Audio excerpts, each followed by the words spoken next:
Hello and welcome to another episode of Brand Retro. Today I have Bethany Wall from Wall Street Realty Group.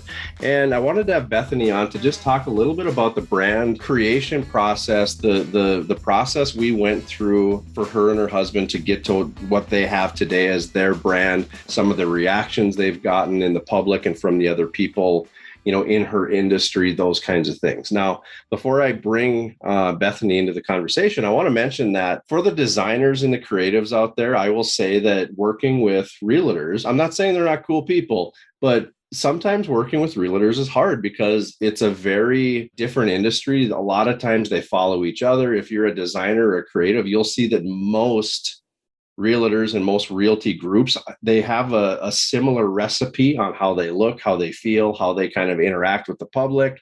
And that's what, honestly, I wanted to mention that because that's what makes this one different. Because when Bethany came to me, her goal was that she wanted something different. So without further ado, Bethany, welcome. Thanks, Mike. I appreciate being here today. And everything you've said is true. It was really a fun process getting to dive in and create the brand with you. And, it definitely is different. And the brand that we have has attracted significant attention compared to anybody else's brand that I've seen in the industry. We have a lot of friends that are realtors and we deal with a lot of different people in the industry. And, to be honest, most don't even have a brand for themselves. They've maybe tried with a logo or, something of that nature, but they don't have a full-fledged brand. And I think that that's really set us apart in the marketplace. So It's been cool. Take me back to the beginning when you decided, obviously you were going to get into the real estate market, right? You were going to get into that game.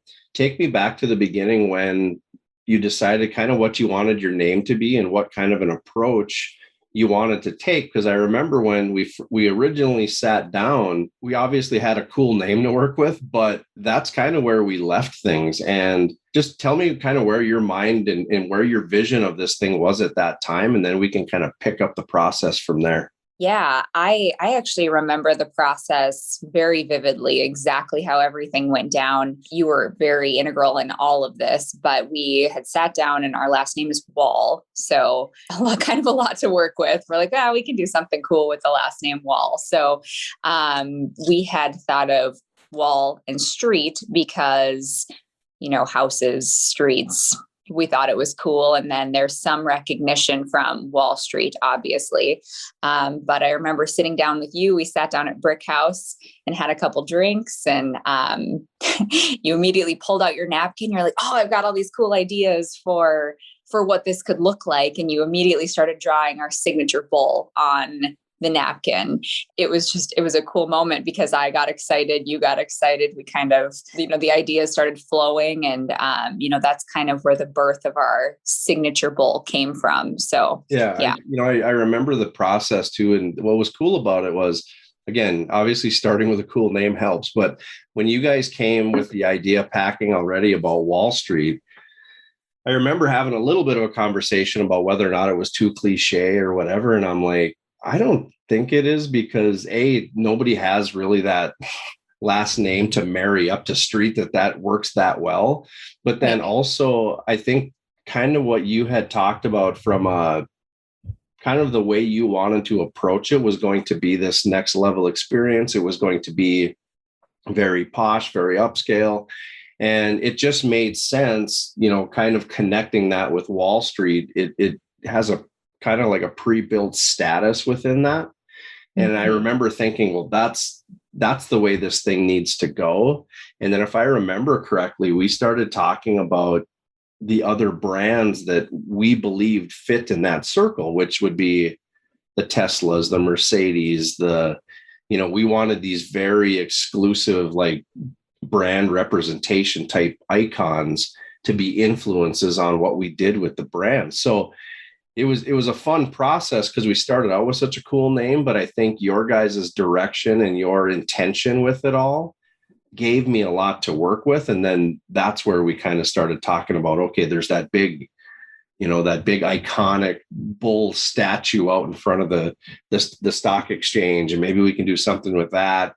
And I even remember, do you remember talking to, we even kind of talked about whether or not we wanted to associate it with cattle, or does that make sense? And it's like, well, it's not cattle, it's Wall Street. And it's like, we kind of had, I don't want to say a debate, but we had a discussion on how that all would fit and how we would play off that.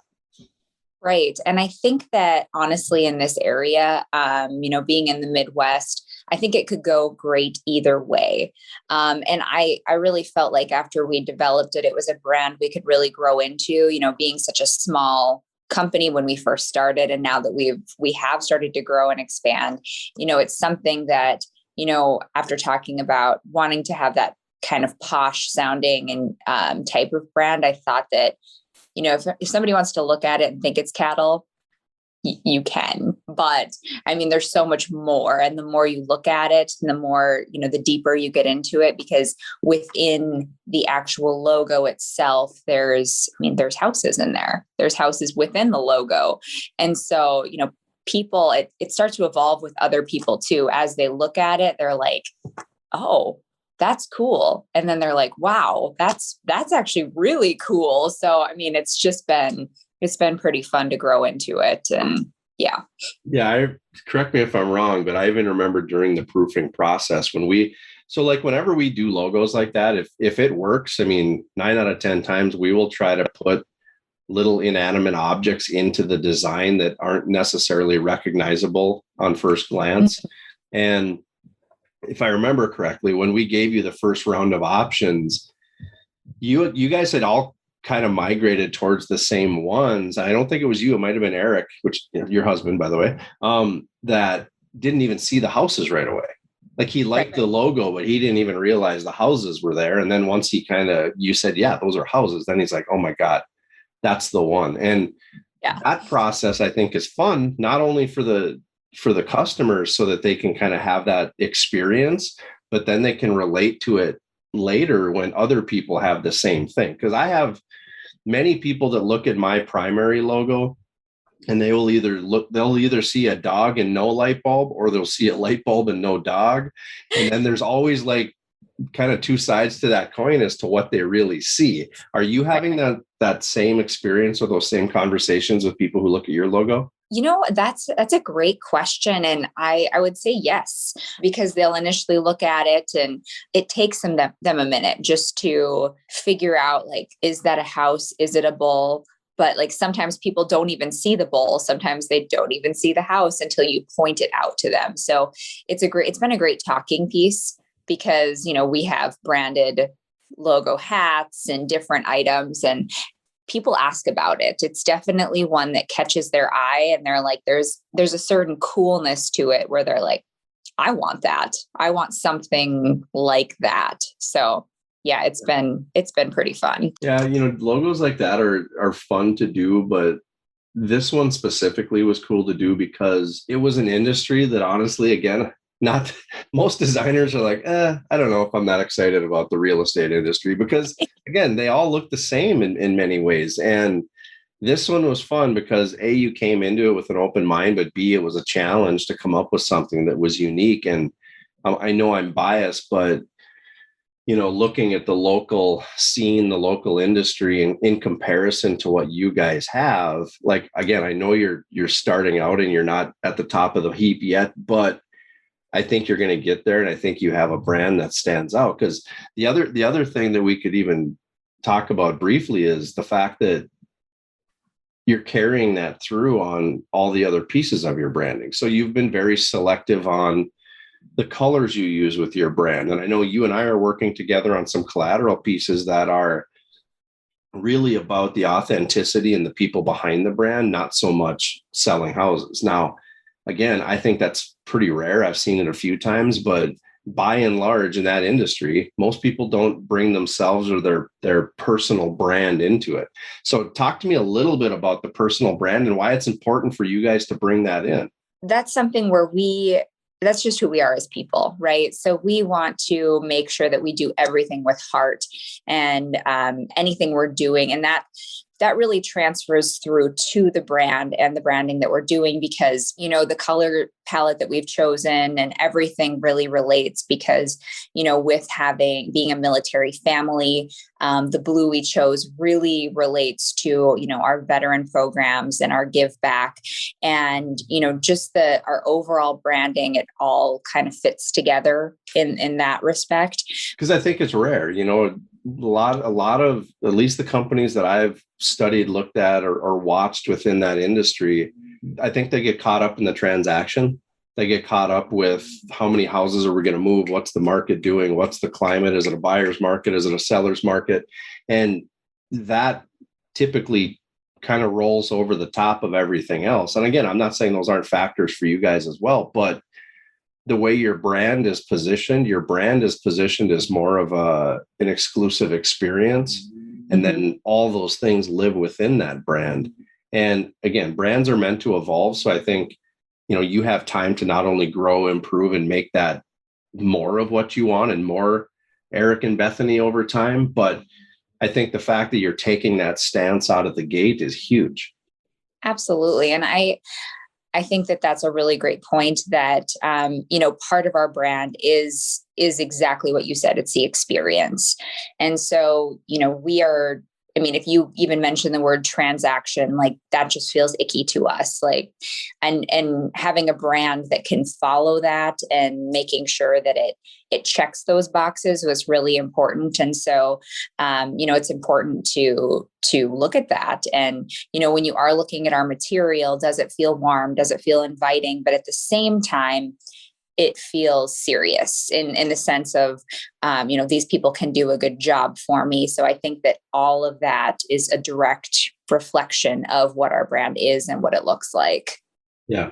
So last question, and you can answer this however you want. What advice would you give to somebody who's starting out that branding process, whether it's in your industry or not? What advice would you give them to hopefully have the same experience that you did, but also to create something that now has the juice and the legs and the kind of the tools you need to keep growing on it? Find a Mike Brevick and hire them to do it for you.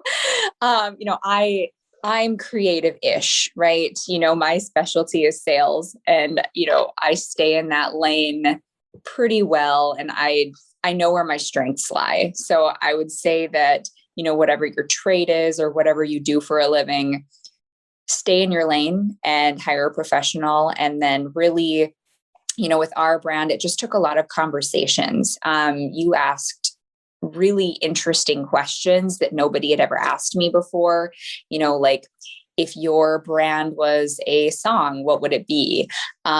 Which really makes you think, but at the same time, it's so eye-opening to understand that. And you're like, what would it be? Because any song you choose would make you feel things. It would bring that emotion into it. So I think the best advice I can give is just make sure the person you're hiring understands the end goal and what you're looking to do, and asks good questions, and you have open dialogue, because I think you and I have had hundreds of conversations about this in particular, and it's just taken time to grow it and make it what it is today. So I wasn't actually soliciting a plug there. I appreciate that. But I would say too that, like, the thing I would add to that is have an open mind on what you want to do with your brand. I know as customers, a lot of times maybe they don't have the vision, they don't have the creativity, or maybe there's too much noise out there and they don't know where to start. But all the same, come to the process with an open mind. And somewhere in that discovery process, somewhere in those conversations, we'll find that thing that can stand out. I think we found that thing in yours. It started with an awesome name, but I think we found that thing.